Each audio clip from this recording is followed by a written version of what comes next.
Hi, I'm going to do a little show here on how to make these rings here. It's actually this ring that a friend of mine showed me because I was trying to show, I'm sorry, I'm going the wrong way.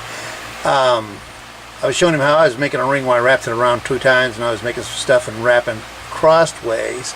And he goes, oh, I'll show you something quick and easy and simple I found. And he showed me where you can wrap this around your mandrel, twist these around here, curl these around that, and bang, with about 2 minutes, you got a ring.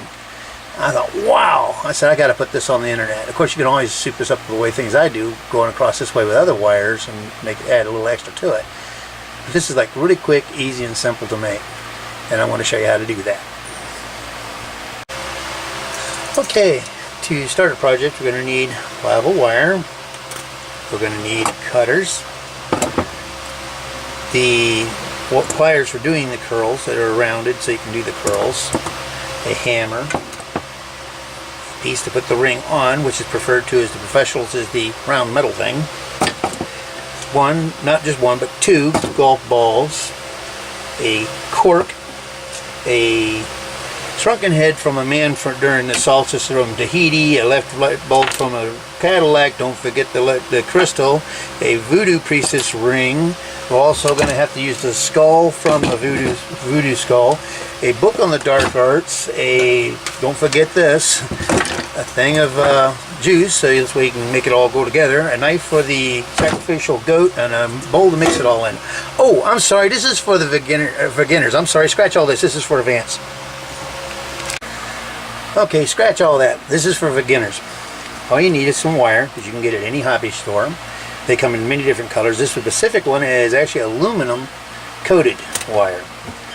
And we're going to show you how to make some stuff like this. But you need that, a mandrel, which is got your sizes on it and all. A pair of pliers that is actually designed for putting curls and things on it. They're round tipped. A pair of cutters. And a soft hammer.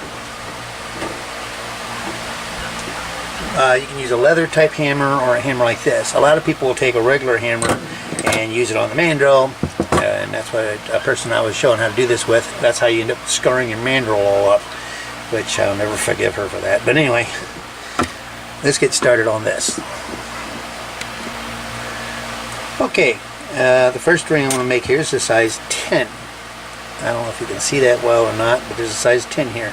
When you make your wrap for a size 10, you go to a 9.5. You leave enough sticking out so you can get your curls out of it. So you leave it there, sticking over the edge like that, at 9.5. You wrap it 1, 2, 3, which actually somehow or another that adds up, it comes to a 4. Then you put the ends to the side like that. Make this one the same length as the other one. Just like that. I use these cutters here because they actually are round, and when you cut them, it leaves it round. It doesn't leave that wedged edge that'll cut you or whatever, and you have to file it. These are quick and easy. You can get these at any jewelry thing or online. But they actually have a round edge when you cut. It actually makes it perfectly round. Now what you do with this is put this all tightly together. Make sure it stays on 9.5. Bend that one that way, this one this way, and you give it a little twist, keeping them even and flat down. You can take your rubber hammer just to make sure it's laid flat. Now you twist this on around the edge of that one. This goes around the edge of this one,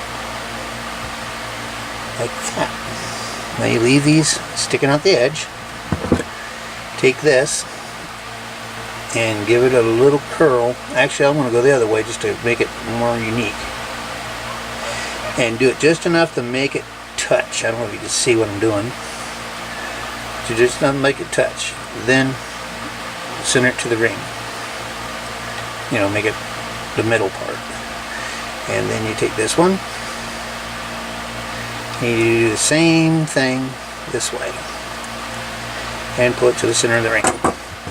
Now, you've got to shape this up, so making sure it stays at 9.5.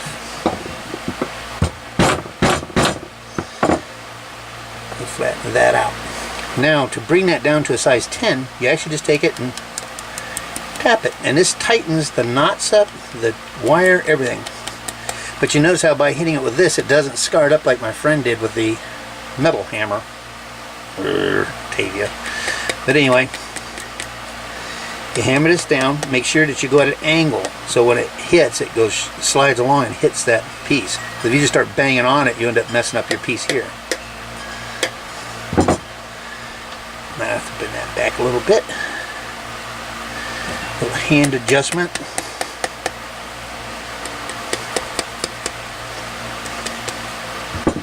And there is actually a ring. And you can push these ends down to flatten it out to go with the ring as it turns. Quick, easy, and simple. If you want to make it a little fancier, you can take a metal hammer like this and just to tap it. But don't go crazy with it, because if you do, you'll mess up your coating on your wire, and you'll also mess up your mandrel. Now, I don't know if this fit my finger, but there. That quick and easy. There's a ring. Hope you enjoyed that.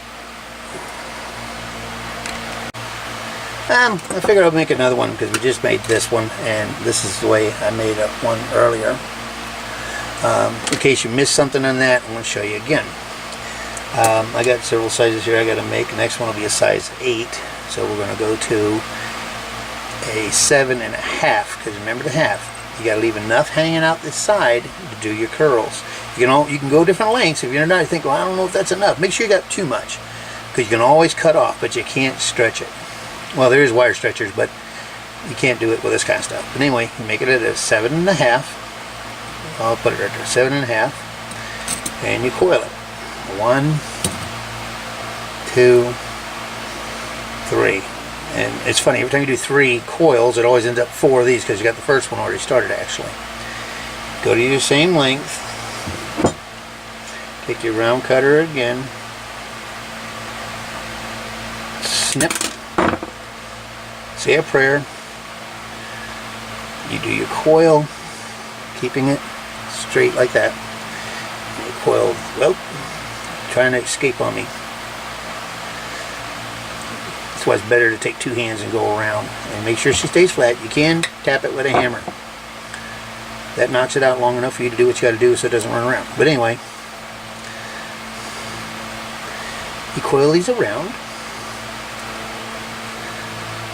like that. Like that. Then you take your twisty roundy thing, and where you coiled this way, so make the other coil go the other way. Just coil it enough to make it touch itself, and leave it in the middle of the ring. And you do the same thing here. You catch it on the very tip,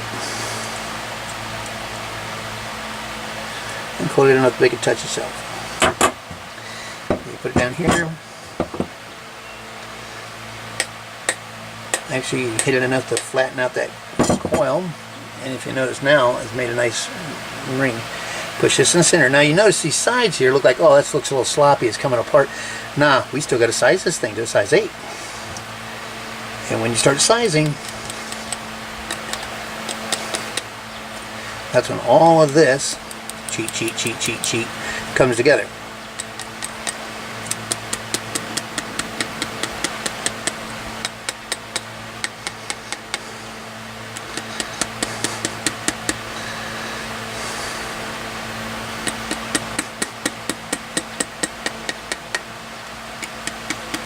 Make sure you don't go like this and then hit the end of your finger, because I tell you what, you hit the end of that thing, it's got a bone in there and it hurts. Then you can do the final adjustments like that, and you twist this one up in the middle of that one, and you push it down neatly. But there's it all nice and cool. You just take and give it a little twist, and there's another nice little neatly made ring. Remember now, I do many different shows and things like this, so remember, while you're watching this, if you enjoy it, give me a thumbs up, and if you really could, to help me out, subscribe. I need subscribers. People keep passing me all over Facebook, but I'm not getting a whole lot on YouTube for subscribers, but I got a ton of hits, but it's all from Facebook. So if you can, subscribe. If you like me, give me a thumbs up, and you have a good day.